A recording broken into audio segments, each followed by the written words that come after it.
Hello friends, welcome back to my channel SRK drama explain. Friends, ये video मैं लोगों के एंटरटेनमेंट के लिए बनाती हूँ, so please watch full, share, subscribe and like this video. जैसे कि फ्रेंड मैंने कहा था प्रीवियस पार्ट में कि मैं आप लोगों के लिए एक अमेजिंग सी स्टोरी लेकर आऊँगी, तो लेकर आ गई हूँ एक रिवेंज लव स्टोरी जो कि बहुत ही ज़्यादा अमेजिंग है, क्योंकि जिसमें हमारा हीरो रहता है वो हीरोइन से नफरत करता है और इस हद तक नफरत करता है कि उससे शादी करने की वो डिमांड करता है और फाइनली उसकी शादी हो भी जाती है।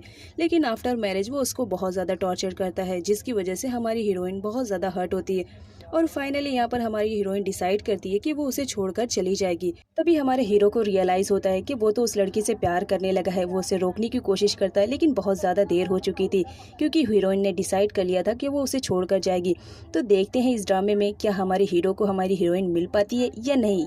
जैसा कि फ्रेंड हमने प्रीवियस पार्ट में देखा था, जो हमारा कॉन्ग रहता है वो अपने प्लानिंग के थ्रू काम करते रहता है और हमारी नियोंग को जाल में फंसाने की कोशिश करता है और काफ़ी हद तक हमारी नियोंग उसके जाल में फंस भी जाती है। लेकिन तभी उसी वक्त लौंग आ जाती है, जो उन दोनों को ऐसी सिचुएशन में देख के चिल्ला देती है। उसी वक्त रंपता आती है और वो नियोंग पे इल्ज़ाम लगाने लगती है। नियोंग बहुत ज़्यादा हर्ट होती है और वो जॉब छोड़ने का डिसाइड करती है।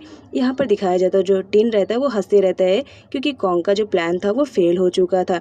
यहाँ पर हमारे कॉन्ग को दिखाया जाता है जो नहीं चाहता था कि नियोंग वहाँ से जाए, तो इसकी वजह से वो नियोंग को मनाने के लिए जाता है और यहाँ पर दिखाया जाता है कि फाइनली कॉन्ग नियोंग को मना लेता है काम करने के लिए। अब नेक्स्ट सीन में फोटोशूट का दिखाया जाता है, जहाँ पे नोंग आती है अपना मेकअप करवाने के लिए, लेकिन वो नियोंग के प्रोडक्ट को देखती है और कहती है कि तुम्हारे प्रोडक्ट कितने सस्ते हैं, अगर मैं इनसे मेकअप करूँगी तो मेरा फेस है वो ख़राब हो जाएगा, इस वजह से मुझे ऐसे प्रोडक्ट मत लगाओ। यहाँ पे जब कॉन्ग आता है तो हमारी जो लॉन्ग रहती है वो बोलती है कि ये मेकअप अच्छे नहीं, बहुत सस्ते क्वालिटी के, अगर मैं इसे अपने चेहरे पे अप्लाई करूँगी तो कहीं मुझे रैशेस ना हो जाए, इस वजह से मैं इनको नहीं अप्लाई करूँगी। जिस पर कॉन्ग बोलता है कि कोई बात नहीं, मैं तुम्हारे लिए ब्रांडेड कंपनी के मेकअप ऑर्डर कर लूँगा, लेकिन तुम फिलहाल इस वक्त अपना शूट करवाओ। यहाँ पर दिखाया जाता है जो हमारी नियोंग रहती है उसे बहुत ज़्यादा बुरा लगता है कि कोई उसके मेकअप आर्टिस्ट के बारे में ऐसा कुछ कहे, तो वो डिसाइड करती है कि वो अब यहाँ पर 1 मिनट भी रुकेगी नहीं, वहाँ से चली जाएगी। लेकिन जो हमारा कॉन्ग रहता है वो तो डिसाइड कर चुका था कि वो किसी भी हाल में नियोंग को वहाँ से जाने नहीं देगा। इस वजह से वो लॉन्ग को मना लेता है और कहता है कि कोई बात नहीं, मैं तुम्हारे लिए दूसरा मेकअप का सेट मंगवा दूंगा। यहाँ पर कॉन्ग के जाने के बाद जो रंपता रहती है वो लॉन्ग को बोलती है कि तुम जितनी जल्दी हो सके इस लड़की को यहाँ से दफा करो, क्योंकि मुझे ये बिल्कुल भी पसंद नहीं है। और सेम यही बात हमारी नोंग भी कहती है। अब यहाँ पर दिखाया जाता है जो इम रहती है वो बहुत ज़्यादा गुस्से में आ जाती है कि उन लोग की हिम्मत कैसे हुई मेरे फ्रेंड के मेकअप आर्टिस्ट के बारे में ऐसा कहने के लिए, और वो उन लोग से झगड़ा करने के लिए जाती है। तभी नेक्स्ट सीन में दिखाया जाता है जो तोर रहता है वो इम के पास कॉल करता है और उसे कॉन्ग का एड्रेस पूछता है, लेकिन जो हमारी इम रहती है वो फ़ोन को कट कर देती है। नेक्स्ट सीन में दिखाया जाता है जो लॉन्ग रहती है उसका मेकअप होता रहता है और मेकअप कोई और नहीं नियोंग करती रहती है और साथ ही साथ उसका हेयर स्टाइल भी बनाती है। लेकिन जो यहाँ पर नियोंग रहती है वो नियोंग को नीचे गिराने के लिए उसे कहती है कि पता नहीं कैसे कैसे लोग आ जाते हैं मेकअप आर्टिस्ट बनने के लिए, जिनको मेकअप का एम भी नहीं पता रहता है। रंपता भी उसी के साइड रहती है और बोलती है कि तुम बिल्कुल ठीक कह रही हो। यहाँ पर इम को दिखाया जाता है जो आती है और रंपता से झगड़ा करने लगती है कि तुम्हारी हिम्मत कैसे हुई मेरे फ्रेंड के बारे में ऐसा बोलने के लिए। लेकिन सिचुएशन को हैंडल करने के लिए वहाँ पर कॉन्ग आ जाता है और वो सिचुएशन को हैंडल कर लेता है और कहता है कि बस कुछ दिनों की बात है, शूट खत्म हो जाएगा, उसके बाद ये लोग यहाँ से चले जाएंगे। अब नेक्स्ट सीन में दिखाया जाता है जहाँ पर लॉन्ग का फोटो शूट हो रहा था, सारे लोग अपने अपने काम में बिजी थे, एक अकेला कॉन्ग ही रहता है जो नियोंग को देखता रहता है, क्योंकि वो उसके साथ ज़्यादा से ज़्यादा टाइम स्पेंड करना चाह रहा था ताकि वो उसके बारे में जितनी ज़्यादा इन्फॉर्मेशन इकट्ठा कर सके वो करे, ताकि वो उसको इम्प्रेस करके अपनी खोई हुई प्रॉपर्टी को वापस ले ले। यहाँ पर वो उसी के पास चिपकने की कोशिश करता है, लेकिन रंपता आती है और कहती है कि जाओ देखो उसका मेकअप कितना ज़्यादा ख़राब हो गया है, तुम्हें लॉन्ग का मेकअप करना चाहिए। जहाँ पर हमारी नियोंग जाती है उसका मेकअप करने के लिए, उसी वक्त वहाँ पर कॉन्ग आता है जो नियोंग के लिए वाटर लेकर आया था और बोलता है तुम बहुत ज़्यादा थकी लग रही हो तो तुम जाकर रेस्ट कर लो, मैं ये सब हैंडल कर लूँगा। जो हमारी नियोंग बोलती है कि ये तो मेरा काम है, तो मैं ये सब करने के बाद वापस चली जाऊँगी। यहाँ पर दिखाया जाता है जब रंपता देखती है कि जो कॉन्ग है वो नियोंग के पास ही चिपकने की कोशिश कर रहा है, तो वो उसके पास जाती है और उससे कहती है कि जाओ तुम जाकर उसका मेकअप सही करो, देख रही हो लॉन्ग का मेकअप कितना ज़्यादा ख़राब हो रहा है। फोटोशूट खत्म होने के बाद जो नियोंग रहती है वो एक जगह रेस्ट करने के लिए बैठती है, तभी वहाँ पर कॉन्ग आ जाता है और उससे फोटोशूट के ही बारे में बात करता रहता है और उसके पास खसकते रहता है। यहाँ पर जो नियोंग रहती है उसे बहुत ज़्यादा अजीब फील होते रहता है, तभी वहाँ पर रंपता आ जाती है और उसे उठाकर लेके जाती है और कहती है कि तुम्हें दूसरा काम नहीं है, इस लड़की को छोड़ो। अब यहाँ पर दिखाया जाता है जो हमारी इम रहती है वो रंपता से झगड़ा करने लगती है, क्योंकि रंपता उसके साथ बहुत गलत बिहेवियर कर रही थी। इधर कॉन्ग को दिखाया जाता है जो थोड़ा सा रिलैक्स करने के लिए अपने कमरे में आता है, जहाँ पर टिन बोलता है ब्रो अभी रेस्ट करने का टाइम नहीं है, नीचे फोटो शूट हो रहा है तो तुम्हें वहाँ जाना चाहिए।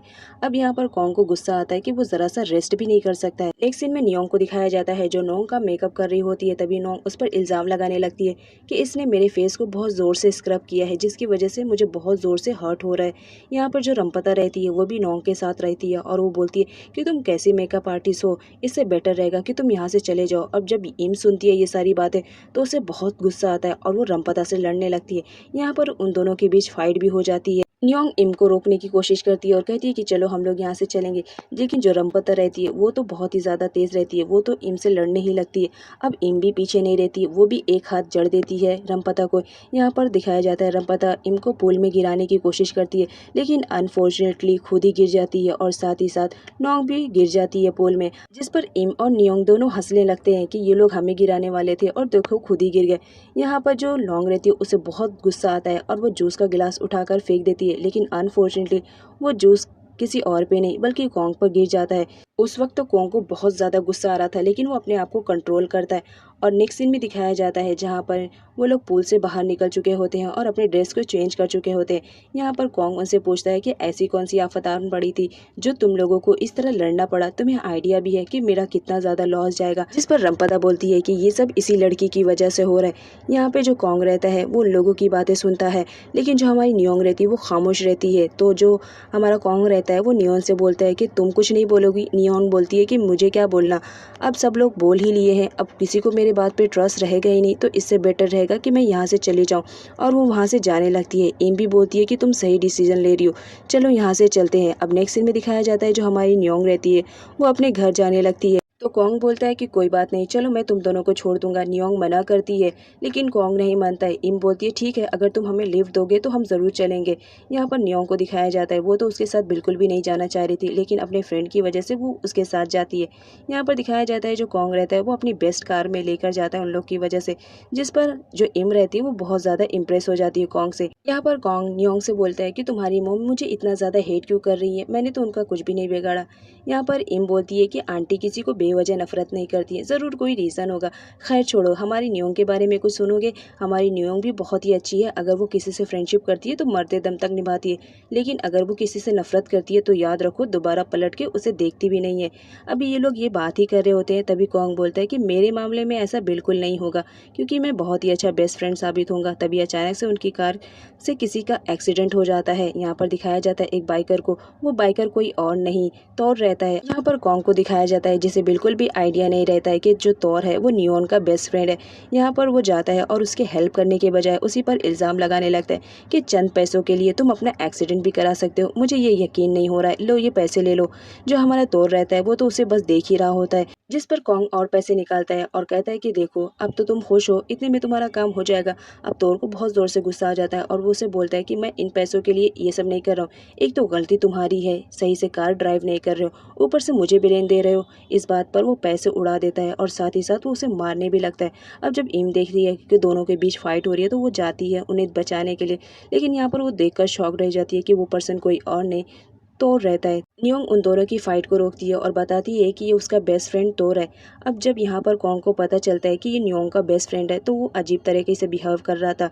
कुछ देर पहले वो उस पर इल्ज़ाम लगा रहा था और अब उसे सॉरी बोल रहा था और उसके चोट के भी बारे में पूछ रहा था कि तुम्हें कहीं चोट तो नहीं लगी। तोर तो बहुत ज़्यादा शॉक्ड में रहता है कि अभी ये पर्सन मुझसे किस तरह से बात कर रहा था और अभी नियोंग के आने पर ही ये किस तरह से बर्ताव कर रहा है। यहाँ पर वो बोलता है कि तुम्हें नियोंग को और इनको छोड़ने की ज़रूरत नहीं है, मैं उन लोग को ड्रॉप कर दूंगा।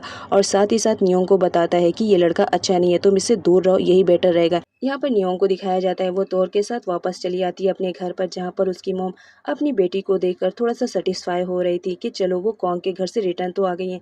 लेकिन तभी उन्हें तोर की चोट दिखती है। वो पूछती है कि क्या बात है, तुम्हारे चेहरे पर चोट कैसे लगी। यहाँ पर तोर बताता है कि आंटी आप सही कह रही थी, कॉन्ग अच्छा लड़का नहीं है, उसी की वजह से तो मेरा एक्सीडेंट हुआ। आप सही कह रही थी, नियोंग को उससे दूर रखो तो बेटर रहेगा। यहाँ पर हमारी नियोंग को दिखाया जाता है वो अपनी मॉम के साथ अंदर कमरे में चली जाती है। यहाँ पर उसकी फ्रेंड आती है और उसे बताती है कि जो तौर कह रहा था, क्या वो सही कह रहा था? कॉन्ग सच में अच्छा लड़का नहीं है, लेकिन मुझे तो ऐसा नहीं लग रहा है। मुझे लग रहा है कॉन्ग अच्छा लड़का है, क्योंकि मैंने उसके साथ इतना ज़्यादा टाइम स्पेंड किया। मुझे लग रहा है तौर को ज़रूर कुछ मिसअंडरस्टैंडिंग हो गई है, इसी वजह से वो ऐसा कह रहा है। वरना हमने कॉन्ग को देखा, वो कितना अच्छा लड़का है। वो तुम्हारी कितनी ज़्यादा केयरिंग कर रहा था, तुम्हें जूस दे रहा था, पानी दे रहा था। ऐसा लग रहा था कि वो तुमसे कितना ज़्यादा प्यार करता है। सच में कहीं वो तुमसे प्यार तो नहीं कर रहा है? जिस पर नियोंग बोलती है, अपनी बेवकूफ़ वाली बातें बंद करो, रात बहुत हो गई है, जाओ यहाँ से सोने के लिए, मुझे भी तो सोना है। जिस पर इम चली जाती है सोने के लिए, लेकिन जो हमारी नियोंग रहती है वो इम की बातों को भुला नहीं पा रही थी। उसे बार बार इम की बातें याद आ रही थी कि कौन कहीं उससे प्यार तो नहीं कर रहा है।